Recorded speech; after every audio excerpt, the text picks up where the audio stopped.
আজকে আমরা খুব সহজে শিখব হেক্সাডেসিমাল সংখ্যা থেকে অক্টাল সংখ্যায় কিভাবে রূপান্তর করে। হেক্সাডেসিমাল সংখ্যা থেকে অক্টাল সংখ্যা রূপান্তর করতে হলে প্রথমে আমাদের হেক্সাডেসিমাল সংখ্যাকে বাইনারি সংখ্যায় রূপান্তর করতে হবে, তারপর বাইনারি সংখ্যাকে অক্টাল সংখ্যায় রূপান্তর করতে হবে। এখন আমরা 1 নম্বর প্রশ্নটা দেখি। 207 হেক্সাডেসিমাল সংখ্যাকে অক্টাল সংখ্যা রূপান্তর করো। প্রথমে আমরা সংখ্যাগুলোকে একটু ফাঁকা করে লিখব। 2 0 7। এখন আমরা সাইডে রাফ করব। হেক্সাডেসিমাল সংখ্যায় কে বাইনারি সংখ্যায় রূপান্তর করলে 4টা ডিজিট করে নিতে হয়। তাহলে আমরা কি করব, এই জায়গায় লিখব প্রথমে 1, 1 এর ডাবল হচ্ছে 2, 2 এর ডাবল হচ্ছে 4, 4 এর ডাবল হচ্ছে 8। এখন কি আছে জায়গায় 7। এখন আমরা দেখতে হবে কোন সংখ্যাগুলো যোগ করলে 7 হয়। 4 আর 2 যোগ করলে 6, 6 আর 1 যোগ করলে 7। তাহলে আমরা 4 এর নিচে একটা 1 লিখব, 2 এর নিচে একটা 1 লিখব, 1 এর নিচে একটা 1 লিখব, আর এই যে একটা 0 লিখব। তাহলে আমরা 7 সমান লিখতে পারি 0 1 1 1। এবার আমরা 0 আছে 0, তাহলে কি লিখবো, আমরা এত করে রাফ করার দরকার নেই। তাহলে আমরা 0 সমান লিখবো 4টা 0। এবার কত 2,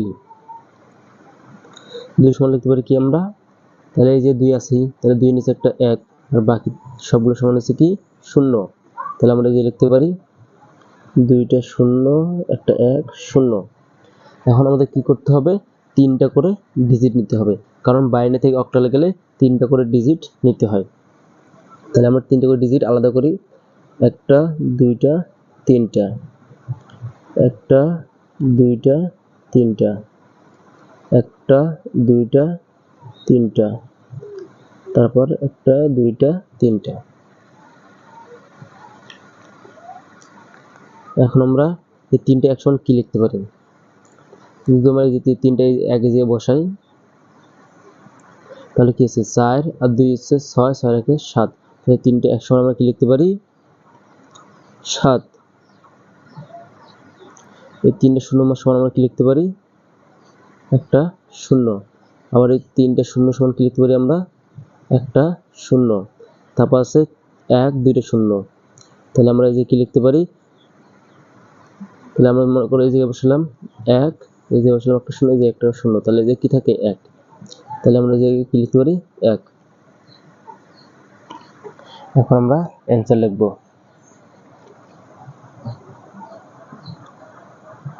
207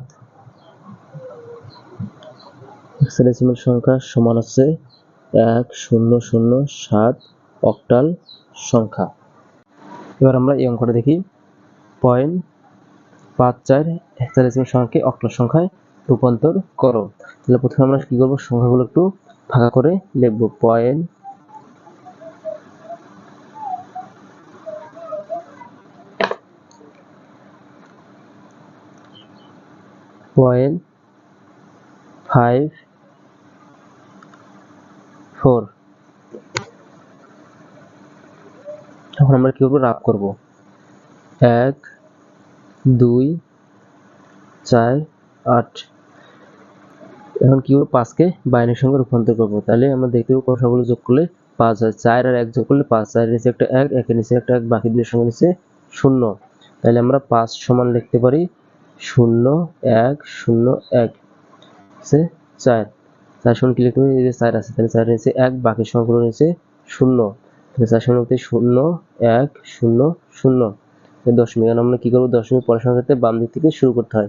এখন আমরা 3টা সংখ্যা করে আলাদা করব। 1টা 2টা 3টা সংখ্যা, 1টা 2টা 3টা, 1টা 2টা, যে 2টা আছে আরেকটা সংখ্যা বসাতে হবে। তার জন্য আমরা আরেকটা সংখ্যা কি বসাবো 0। এখন আমরা অক্টাল সংখ্যায় রূপান্তর করব। তাহলে যে কি আছে 0 1 0। তাহলে 2 এর নিচে 1 আছে, তাহলে আমরা এই সংখ্যা সমান লিখতে পারি 2। তারপর আছে 1 0 1। তাহলে 4 আর 1 যোগ করলে 5, এই সংখ্যা সমান লিখতে পারি আমরা 5। তারপর আছে কি 3টা 0, 3টা 0 পরিবর্তে আমরা কি লিখবো একটা 0, এই জায়গায় দশমিক। তাহলে আমরা এখন অ্যান্সার লিখতে পারি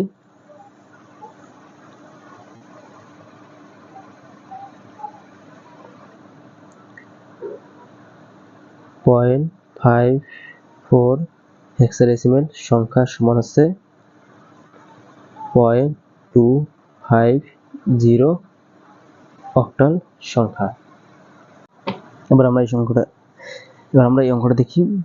9(8)C.BE2 হেক্সাডেসিমেল সংখ্যাকে অক্টাল সংখ্যায় রূপান্তর করো। প্রথমে আমরা সংখ্যাগুলো একটু ফাঁকা করে লিখব। 9(8)C.BE2 এখন আমরা সাইডে রাব করব। 1 এর ডাবল হচ্ছে 2, 2 এর ডাবল হচ্ছে 4, 4 এর ডাবল হচ্ছে 8। এখন আমরা প্রথমে কি আছে সি সমান কি? সি সমান হচ্ছে 12। তাহলে আমরা এই যে কোন সংখ্যাগুলো যোগ করলে 12 হয় দেখবো এখন। 8 আর 4 যোগ করলে 12, তাহলে 8 এর নিচে একটা 1, 4 এর নিচে একটা 1, বাকি দুটো সমান হচ্ছে 0। তাহলে আমরা সি সমান লিখতে পারি 1 1 2টা 0। এবার হচ্ছে 8, এখানে তো 8 আছে, তাহলে 8 এর নিচে একটা 1, বাকি সবগুলো সমান হচ্ছে 0। তাহলে 8 সমান লিখতে পারি 1 0 0 0। আছে 9, তাহলে 8 এর নিচে একটা 1, 1 এর নিচে একটা 1, বাকি দুইটা সমান হচ্ছে 0। তাহলে 9 সমান কি লিখতে পারি 1 0 0 1। এবার হচ্ছে দশমিক ক্ষেত্রে আমরা 20 সমান কি লিখতে পারি এখন? 20 সমান হচ্ছে কত? 11। তাহলে 11 কোন সংখ্যাগুলো যোগ করলে 11 হয়? 8 আর 2 যোগ করলে 10, 10 এর আগে 11। তাহলে 8 এর নিচে একটা 1, 4 এর নিচে 0, 2 এর নিচে একটা 1, 1 এর নিচে একটা 1। তাহলে আমরা 20 সমান লিখতে পারি 1 0 1 1। হচ্ছে ই সমান হচ্ছে 14। তাহলে আমরা এখন দেখব 8 আর 4 যোগ করলে 12, 12 আর 2 যোগ করলে 14। তাহলে 8 এর নিচে একটা 1, 4 এর নিচে একটা 1, 2 এর নিচে একটা 1, 1 নিচে একটা 0। তাহলে ই সমান লিখতে পারি 1 1 1 0। হচ্ছে 2, তাহলে 2 এর নিচে এই যেহেতু 2 আছে, তাহলে 2 এর নিচে একটা 1, বাকি সংখ্যাগুলোর নিচে 0। তাহলে আমরা কি লিখতে পারি 2টা 0 একটা 1 0। এখন আমাদের কি করতে হবে? 3টা ডিজিট করে আলাদা করতে হবে। তাহলে আমরা দশমিক আগের ক্ষেত্রে ডান দিক থেকে শুরু করতে হবে। একটা সংখ্যা, দুইটা সংখ্যা, তিনটা সংখ্যা। তাহলে 1টা 2টা 3টা, 1টা 2টা 3টা, 1টা 2টা 3টা। আর দশমিকের পরের সংখ্যার ক্ষেত্রে বাম দিক থেকে শুরু করতে হবে। 1টা 2টা 3টা, 1টা 2টা 3টা, 1টা 2টা 3টা, 1টা 2টা 3টা। এখন আমরা এই 3টা সমান কি লিখতে পারি? 1 2টা 0, 1 2টা 0। তাহলে 1 এর উপর কি আছে 4, তাহলে আমরা এটা সমান লিখতে পারি 4। তারপর আছে 2টা 0 1, 2টা 0 1, তাহলে আমরা এই যে কি লিখতে পারি 1।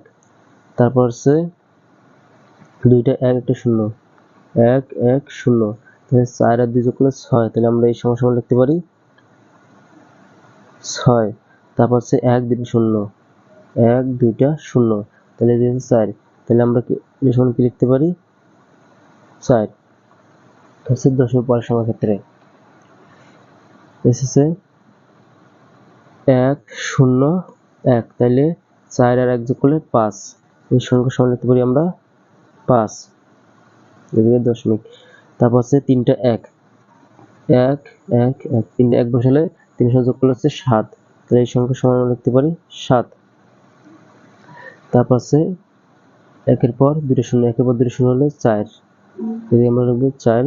তারপর হচ্ছে 0 1 0, মাঝখানে আছে 2, তাহলে আমরা এই সংখ্যা সমান লিখতে পারি 2। এখন আমরা অ্যান্সার লিখব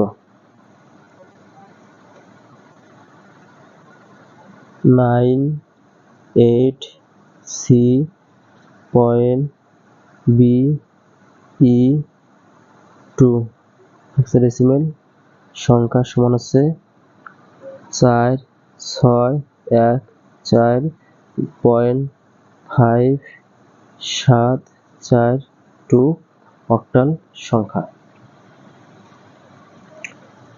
আশা করি সবাই বুঝতে পারছো। না বুঝলে অবশ্যই কমেন্টে জানাবেন। আমার কাছে ভালো লাগলে অবশ্যই আমার ইউটিউব চ্যানেলটা সাবস্ক্রাইব করে পাশে থাকবেন এবং যারা ফেসবুক পেজ থেকে দেখবেন তারা অবশ্যই ফেসবুক পেজে ফলো দিয়ে পাশে থাকবেন। আল্লাহ হাফেজ।